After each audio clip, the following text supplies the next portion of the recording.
Welcome back to the Agris Project. My name is Steven. I hope you all have been following and thoroughly enjoying all the articles and all the videos that we've been uploading. You can go ahead and find us at facebook.com/Agris Project and also WordPress at agrisproject.wordpress.com. So go ahead and like us, follow us, share us, and feel free to contact us. You can also have our email, which is agrisproject@gmail.com. If you want to talk about anything, have any comments, questions, things like that.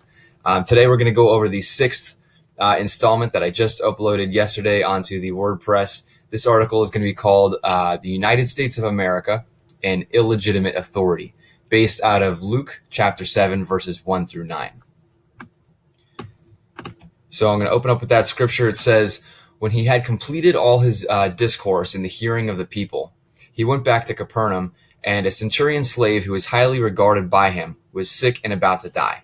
When he heard about Jesus, he sent some Jewish elders asking him to come and save the life of his slave. When they came to Jesus, they earnestly implored him, saying, 'He is worthy for you to grant this to him, for he loves our nation, and it was he who built us our synagogue.'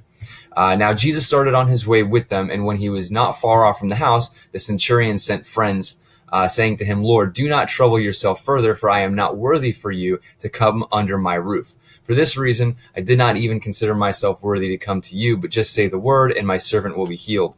For I also am a man placed under authority with soldiers under me, and I say to this one, go, and he goes, and to another, come, and he comes, and to my slave, do this, and he does it.' Now, when Jesus heard this, he marveled at him and turned and said to the crowd that was following to him, 'I say unto you, not even in Israel have I found such great faith.'" Okay, so in the church, we are taught one vital principle regarding authority. That is, if you are not under authority, you have no authority. As with the centurion Jesus encounters, Jesus considers him a man of great faith because he understood this principle, that it was only because he was a man under authority that he had any authority whatsoever. We teach that those who step outside of the authority of those in authority over them are acting in rebellion and are therefore forfeiting the authority they once walked in.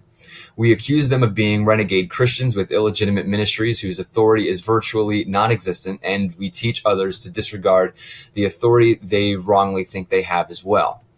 Why then does the church insist that we disregard what they claim to be the false authority of some, all the while demanding that we observe and submit to the authority of others whose self-proclaimed authority has been established in just the same way?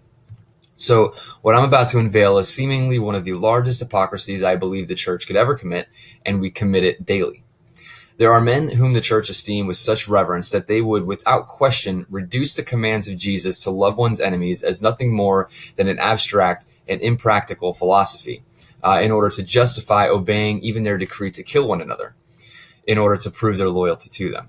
Men whom were once under the authority of others but have long since rebelled against that authority and now act in accordance to their own self-proclaimed authority as renegade leaders of illegitimate power, that is according to the church's own doctrine. This is the United States of America.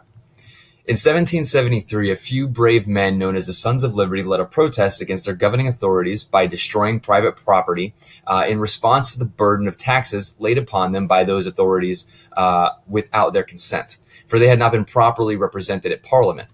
This principle, the consent of the governed, would be the basis for the Boston Tea Party protest, which would spark the American Revolution against the British Empire. It was out of this very rebellion, the refusal to submit to the demands of their governing authorities, that caused men to take up arms against their brothers 2 years later in 1775. Men deployed by their commanding officers under the authority of the British monarch in order to serve and protect the people by enforcing their laws over them, even to the point of bloodshed. And men who believed so deeply in this rebellion that they fought to the death in order to claim their independence from this authority. So 1 year later, the United States had claimed its independence, and 6 years after that, the American Revolution came to a close, thus successfully stepping outside the covering of their authorities. And in doing so, they declared themselves authority over themselves outside of the authority of those in authority over them, which, biblically speaking, equates to having no authority whatsoever, for the authority they think they have is a false one birthed out of rebellion. Now, am I denouncing the legitimacy of the governing authority of the United States of America? Not personally, no, for the scriptures denounce it themselves. Am I then declaring that the British are the rightful governing authority over us in an attempt to return us to our previous bonds as if they are any more tempting than the ones we are now in? Absolutely not. For every human government, America, Britain, etc., are all guilty of this self-proclaimed authority birthed from the rebellion to a previous authority over them, rendering them all equally illegitimate. It is this very act of declaring ourselves authority over ourselves in rebellion to the authorities over us, which is the foundation of every human government that has ever existed and can be traced as far back as the Garden of Eden, when Adam committed this same act of treason against God by taking the fruit from the tree of knowledge, the only thing forbidden him. He declared himself authority over himself in rebellion to the authority over him, God. And it is this sinful nature of man that would continue to plague humanity for millennia in the form of human governments. But God made himself man in order to intercept the authority man gave to man and bring man back to the authority of God. This God made man is Jesus, and it is he who declares the authorities of men as illegitimate, the powers of men as powerless, and the nations of men as less than nothing, according to Isaiah chapter 40. As with the Roman centurion, whose authority was from men and over men, was proven by the faith he had in those men, for it is faith that gives authority its power. As so long as we choose to believe that men have authority over us, that is faith, we give power to that authority. But we as followers of Christ do not put our faith in men, but in Jesus, who is God. And it is this faith in God that gives his authority over us its power, against which no man can come against. So that concludes this message, and I hope you all are enjoying this. If you have any comments, questions, things like that, go ahead and leave them.